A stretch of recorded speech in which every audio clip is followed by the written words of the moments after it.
এই যে দেখতে পাচ্ছেন এটি আসলে দিয়াবাড়ির মাইলস্টোন স্কুল অ্যান্ড কলেজের পিছনের অংশ। এই জায়গাটা একেবারেই খালি এবং আরও আগে ওই পাশটা পুরোটাই বিল। এটি একেবারে বিল এবং এটি হচ্ছে বিমানের ল্যান্ডিং এরিয়া, আর পিছনে হচ্ছে বিজিএম ইউনিভার্সিটি এবং ধৌর বেরিবাঁধ যে অংশটা, এখান থেকে মূলত বিমান ল্যান্ডিং করে।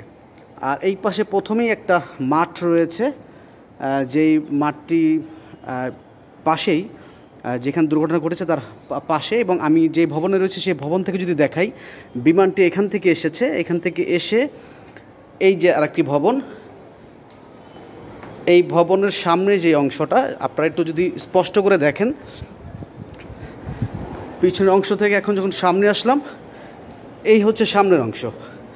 এইখানে কিন্তু আরও একটি মাঠ, বিশাল বড় মাঠ, অর্থাৎ বিমানটি পিছন থেকে যখন আসে তখন বিল ছিল, বড় খালি জায়গা ছিল এবং স্কুলের পিছনে একটা মাঠ ছিল এবং সামনে আরও একটা মাঠ রয়েছে।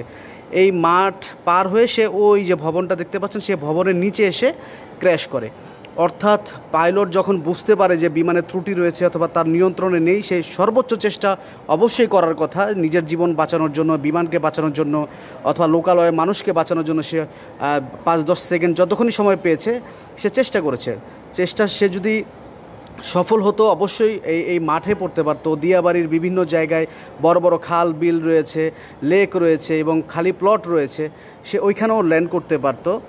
এই মাঠটাতে তো সে পারতোই চাইলে, যেহেতু তার সহায় হয়নি অথবা সে পারেনি, অর্থাৎ বিমান তার নিয়ন্ত্রণে ছিল না, সেই জন্যই হয়তোবা এই স্কুলে যে বাচ্চারা রয়েছে সে বাচ্চাদের ভবনটিতে গিয়ে আসলে আছড়ে পড়ে।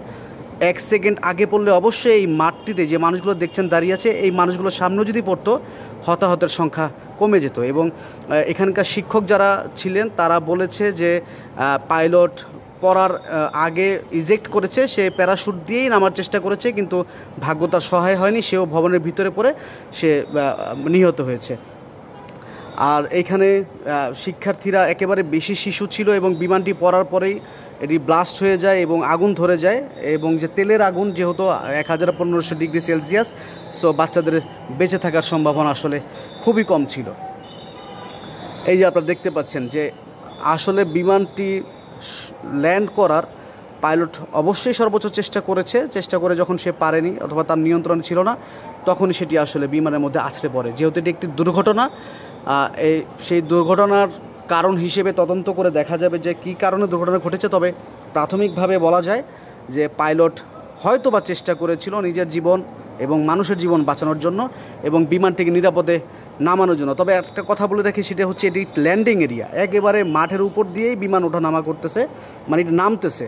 এবং দেখেন কত বড় বড় সুউচ্চ ভবন, আবাসিক ভবনগুলো দেখেন কত বড়। এই যে ভবনগুলো দেখতে পাচ্ছেন, এই ভবনগুলোর উপর দিয়েই মূলত বিমানগুলো নামে। এই যে এখানে বিক্ষোভ করতেছে কিছু শিক্ষার্থীরা, এত মানুষ এখানে ভিড় করেছে। গতকালকেও এমন অবস্থাই ছিল যে মানুষের ভিড়ের কারণে, ছবি তোলা ভিডিও করার কারণে উদ্ধার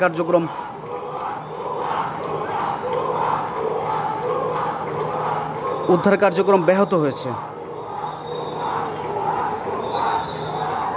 এটি হচ্ছে মূলত বাস্তব চিত্র। যারা বুঝতে পারেননি যে আসলে কীভাবে কী ঘটেছে, বিমান যখন প্রশিক্ষণ নিচ্ছিল তখনই হয়তো বা যান্ত্রিক ত্রুটি দেখা দিয়েছিল, যার জন্য পাইলট বিমানটিকে নিরাপদে নামানোর চেষ্টা করেও সে নামাতে পারেনি। পরবর্তীতে এই স্কুলের যে ভবনটা, এই ভবনটার মধ্যে গিয়ে আছড়ে পড়ে এবং ভবনটা ভেঙে বাচ্চাগুলো হতাহত হয়। আর ল্যান্ডিং এরিয়ার মধ্যে অবশ্যই এত বড় বড় সুউচ্চ ভবন রাখা উচিত নয়। এটা সিভিল এভিয়েশন কর্তৃপক্ষের কাছে অনুরোধ করব যে প্লিজ আপনারা এখানে আর কোনো ভবন নির্মাণের অনুমতি দিবেন না, দয়া করে মানুষের জীবন বাঁচান।